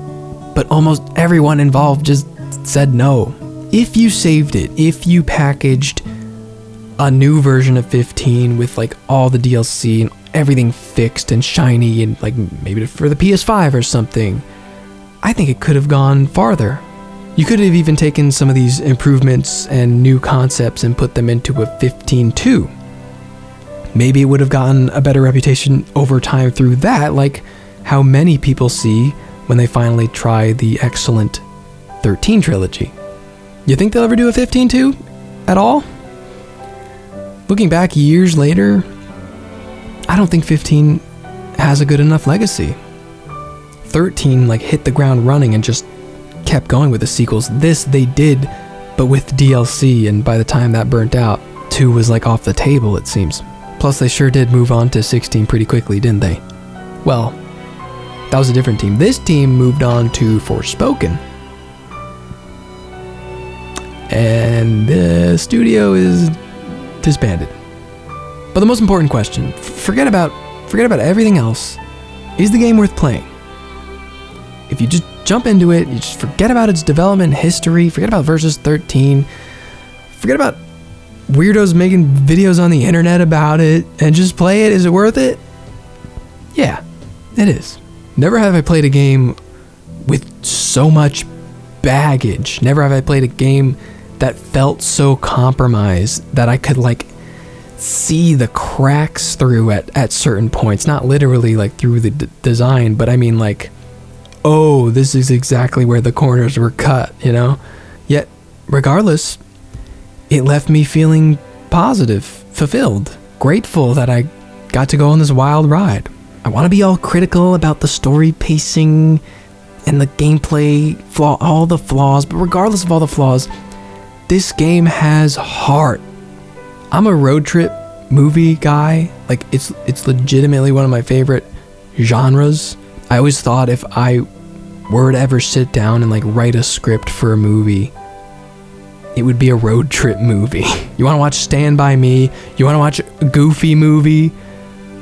Emperor's New Groove? Freaking Homeward Bound? I'm there. I don't care. If it's got people walking across land for long enough, I love it.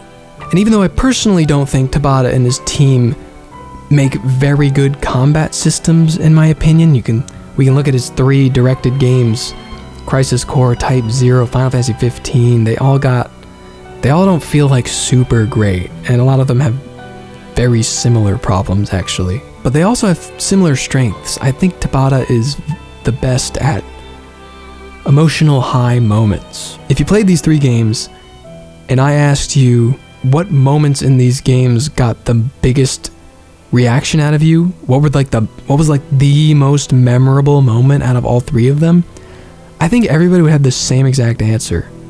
Like, if you played any of these, you're probably thinking about it right now. I didn't even mention the 15 one in this video, but if you know, you know. Some scenes, they speak for themselves. If I ever did write that road trip script, I would consider it a personal achievement if I built up to a moment like that, as successful as it is in 15. 2023 has been a great year for REFFOID. The videos got bigger. I put more effort into them. We've started a very small community on Discord, but full of great people. We hit 1,000 subs. So to all the viewers, all the people in the Discord, all the people who leave really heartwarming comments, everyone who just gets excited to to see a new episode of REFFOID. What can I say? You guys are the best.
This sounds like you're having fun.